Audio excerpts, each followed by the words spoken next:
So I managed to get an air shock on the rear of my GSPACE Mars GT scooter, and I love it. It's so nice back there. Big upgrade from stock in my opinion, especially if you ride off-road like me and you think the springs are too stiff. But getting one on the front is a whole ordeal. I don't know if it's gonna be possible. I've tried many air shocks. This is one of like 4. And I'll explain the problem in a bit, but it has to do with the angle of this valve cap and one other thing that's crazy. So this is a little hard to explain, but there's a few things going on here. First of all, this is a 165mm shock, as it should be. That's what this is spec'd for. But the crazy thing is that when you line the eye to eye up with the actual holes, every single shock that is 165 is always slightly too long to fit in here. Just slightly, like 2 or 3 millimeters. And I can't pull this down any further. You can see that I have it off the ground. So the only option is to deflate this, compress it a little bit,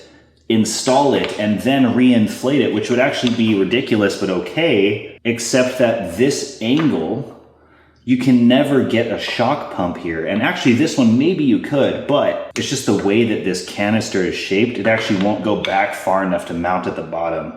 So that's not gonna work. And then the same shock I have on the rear is not gonna work because the angle of the valve sticks out too far to here, and I can't screw on the shock pump to re-inflate it, which you have to do because you have to de-inflate it to compress it to install it. And installing this upside down gives me the same problem. I can't get an angle on this valve cap. But I might try this again with like a right angle adapter if it can handle the PSI of this, which will be like maybe 175 when I pump it up. But for now, I'm gonna go back to coil, which you can see I have loose here because I have to compress it a bit to install it, or else it won't go on.